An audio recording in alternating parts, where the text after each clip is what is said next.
بسم الله الرحمن الرحیم. مانو بختاج دی زره باشکړی اوسیدونکی یم.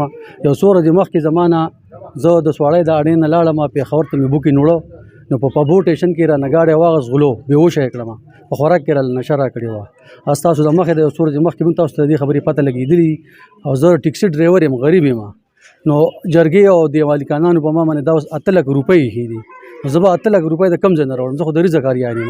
زه غریب سړی یم په پردی کوټه کې اوسېږم نو زما د طرف نه د ټولو خلکو ته دا اپیل دی خاص کر د باشکټۍ خلکو ته او به مسافر چې څومره په هر ملک دي به بهر زما په وس کې نه ده دا خبره. زه خو د رزق کاریان یم. که تاسو زما سره به دې موقع دا تعاون وکړو نو الله به الله دې حاجر درکړي. ما سره بل هېڅ حاصره نشته. زه د خدای تعالی عاجز یم.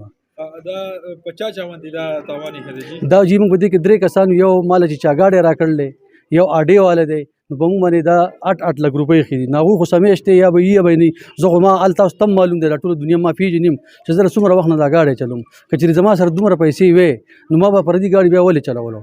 ځان مې په خپل ټیکسي میکسي اخیستی و خو زه د خدای تعالی عاجز یم. زما هېڅ وس دس نه کېږي په دې موقع باندې. ګاډي پسې تاسو لټون کړی دی څومره پورې؟ نو موږ ورو شپه ورځ خو به ځان یو کلي ګرځو خپل وس کوو یو ځای ته ځو بل ځای ته خو ویناګانې خو پکې کړي دي او هر ستاسو په شان یار دوست سره تعاون پکې هم کوي او ګرځو بس خو لا هېڅ پته نه لګي هېڅ موږ ته رزلټ لا نه دی راغلی. نو کم تاسو ګاډي کم مالک چې هغه تاسو فریاد ونه کړو چې یاره موږ سره موږ غریبانان یو یا دغه دی هغو ته خو چې موږ ډېر پیر یاد کړی دی ډېرو ملګرو ته ویناګانې ټلیفونونه یې ورته کړي دي خو هغوی بالکل دې خبرې ته نه دی تیار چې وایي زموږ هم ډېر تاوان شوی دی او نو اوس هغه نه دي اوس سره خو بس موږ دا زموږ سره اسټام کړی دی لیکلي یې رانه اخیستي دي او دا پیسې لکه موږ باندې هغوی شته کړي دي که نه نو موږ خو ورکول به غواړي او زما سره بل هېڅ مخه نشته د پیسو د ورکولو. پولیسو یې په یار تاسو جمع کړی که نه؟ نو رپورټ خو موږ کړی دی په پبو ټیشن کې او هغوی هم وایي چې موږ به هم کوشش کوو تاسو به هم کوشش کوئ.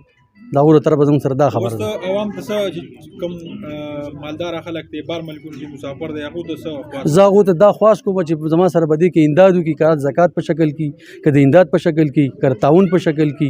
زه د خدای تعالی عاجز یم. زما په وس کې نشته دا خبرې. تا ته به خپله پته ده چې په دې ملک کې مهنګایي ده. زه د 400-500 روپو دیاړی مزدور یم نو زه به خپلو بچو له دا د کم ځای نه دا 8 لک روپۍ به زه کم ځای نه راوړم. نو بار ملک کې چې څومره زموږ بایګان دي ورونه دي خاص کر زموږ پښتانه د باشکټې چې زما سره भरपूर ताउन पदी क्योंकि ताऊ बदी बने अल्लाह बोला हाजर और की बदे मान